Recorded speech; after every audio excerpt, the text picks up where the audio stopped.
ऐसा भव्य अवसर, महानतम राजा दशरथ की जिंदगी का उत्सव, लेकिन कैकेयी को और भरत को विश्वास में नहीं लिया गया।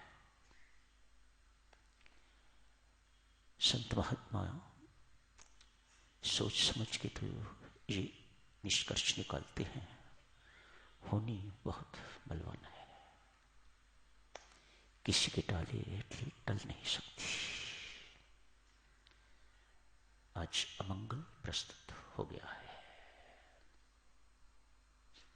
सब तैयारी होगी। राजा दशरथ ने प्रभु राम को बुलवा के तो उन्हें सूचित कर दिया है, कल आपका राज्याभिषेक होगा।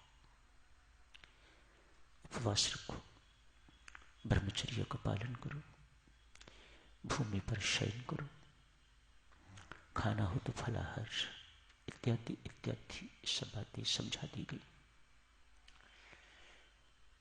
महर्षि वशिष्ठ प्रभु राम के महल में गए। प्रभु राम अपने आप को धन्य, अति धन्य मान रहे हैं। एक शिष्य के घर आज गुरु महाराज पधारे। शिष्य कैसा होना चाहिए प्रभु राम से सीख, स्वामी कैसा होना चाहिए प्रभु राम से सीख, राजा कैसा होना चाहिए प्रभु राम से सीख, पुत्र कैसा होना चाहिए, बड़ा भाई कैसा होना चाहिए, पति कैसा होना चाहिए, इस सब कुछ प्रभु राम से सीखने योग्य। कैसे शिष्य हैं। आपने गुरु महाराज कष्ट किया है यहां पधारने को, आप मुझे बुलवा लेते, मैं तत्काल आपकी सेवा में उपस्थित हो गया होता। दोनों सीताराम ने गुरु महाराज की पूजा की, आसन पर बिठाया है, चरण धोए हैं, चरणामृत पिया है। गुरु यहां प्रभु राम को सूचना देने के लिए आए हैं, कल आपका राज्याभिषेक होगा। भगवान करे सब कुछ निर्विघ्न संपन्न हो। महर्षि वशिष्ठ के शब्द, भगवान करे कल सब कुछ निर्विघ्न संपन्न हो। आप उपवास कीजिए, भजन पाठ रत रहिएगा, दोनों ब्रह्मचर्य का पालन कीजिएगा, भूमि पर शयन कीजिएगा, इत्यादि इत्यादि जो इंस्ट्रक्शंस उनको देनी थी देके भूपति प्रस्थान करते हैं, महर्षि वशिष्ठ प्रस्थान करते हैं। सूचना सुन के तो प्रभु राम उदास है। सूचना तो भूपति से भी मिल गई थी, पिता से भी मिल गई थी, लेकिन आज की सूचना गुरु महाराज द्वारा है। आज की सूचना सुन प्रभु राम उदास है। मां सीता ने कारण पूछा, चक्रवर्ती राजा दशरथ के उत्तराधिकारी बनना कोई छोटी बात नहीं, इतने महान बनने जा रहे हो, फिर उदास क्यों? कहा, सीते, चारों भाइयों का जन्म लगभग आसपास ही हुआ, बहुत अंतर नहीं, पर मुझे ज्येष्ठ माना जाता है। एक साथ चारों के चारों हम पले हैं, एक साथ हम चारों का यज्ञोपवीत सेरेमनी एक साथ पढ़े, एक साथ बड़े हुए, सब कुछ साथ साथ हुआ है। मात्र कुछ घंटे का फर्क होगा कि मैं बड़ा हूं, ज्येष्ठ हूं, इसलिए मैं इस अयोध्या राज्य का उत्तराधिकारी बनूं, ये बात मुझे सही नहीं लगती। रघुकुल को ये रीत मुझे सही नहीं लगती। सीते, पुत्र, ज्येष्ठ पुत्र कैसा नालायक भी क्यों ना हो, प्रभु राम की भावनाएं देखिएगा। ज्येष्ठ पुत्र कितना नालायक भी क्यों ना हो, वह राज्य का उत्तराधिकारी, ये रघुकुल की रीत सही नहीं सीधी। मैं इसे बदलूंगा। दोनों की बातचीत, दोनों के सिवा और कोई नहीं जानता या परमात्मा जानता है।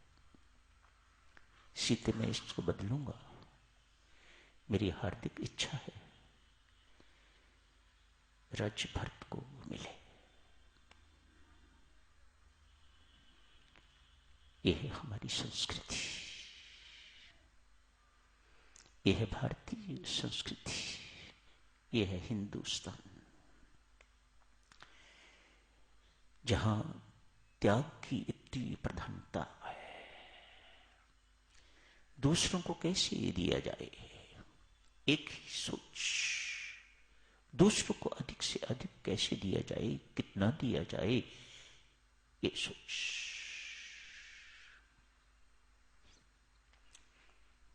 भारतीय संस्कृति मेरी माताओं सच ने है। जो अभी भी इसका अनुपालन करते हैं वे दुखी नहीं हो सकते। हमें लगता है भगवान राम ने जंगलों में जाके दुख सहन किया है, तृणशैया पर सोए हैं, नंगे पांव चले हैं, इत्यादि इत्यादि। वर्षा धूप, कोई घर नहीं, कोई कुटिया नहीं, कहीं जाके रास्ता तो चले ही है, कहीं जाके फिर जाके कुटिया जाके रहने को मिली। घों के पास कोई घर में नहीं सोए, तृणशैया पर सोए।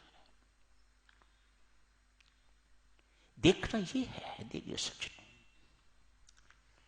ये सब कुछ जो राम पर बीत रहा है उससे हम दुखी हैं या राम दुखी हैं?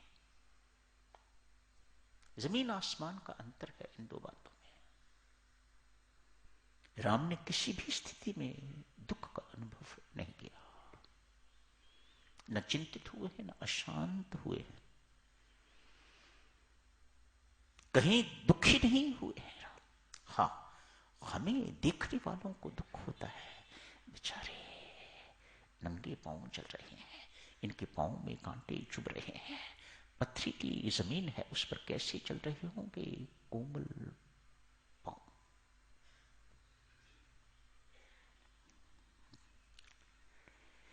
कितने कोमल पांव हैं राम के दिव्य सज्जनों। किसी कवि की कल्पना है, सत्य है, परमात्मा जाने। मुझ बदनसीब ने अभी तक उनके वे चरण देखे नहीं है।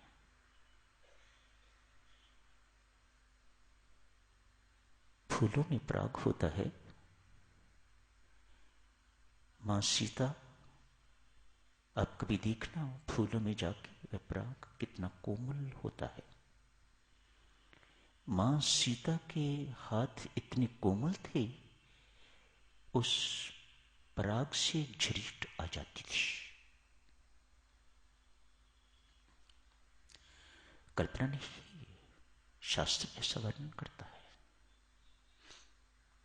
मां सीता के हाथ कितने कोमल, उस कोमलतम पराग इतना कोमल, उसको हाथ लगते मां सीता के तो मां सीता के हाथ छिल जाते। ऐसे कोमल हाथ भगवान के चरण कितने कोमल हैं, ऐसे हाथ भगवान के चरण दबाते हुए कतराते हैं, कहीं इन हाथों से भगवान के कोमल चरणों में झरीट न आ जाए। श्रीमद् भागवत में वर्णन आता है, शुकदेव कहते हैं मैं उन चरणों का ध्यान लगाता हूं। वह चरण जब धरती पर चलते होंगे, कंटकाकीर्ण भूमि पर चलते होंगे, उन चरणों का क्या हाल होता होगा, लेकिन दुख भगवान को नहीं है, दुख हमें है। उन्हें मिले हुए अधिकार, मिला हुआ राज्य निछावर करने में महान सुख का अनुभव होता है। ऐसे राम, ऐसी हमारी संस्कृति, ऐसी हमारी परंपरा। समय हो गया है सार्वजनिक, कल इस चर्चा को आगे जारी रखेंगे। आज यही समाप्त करने की इजाजत है। धन्यवाद।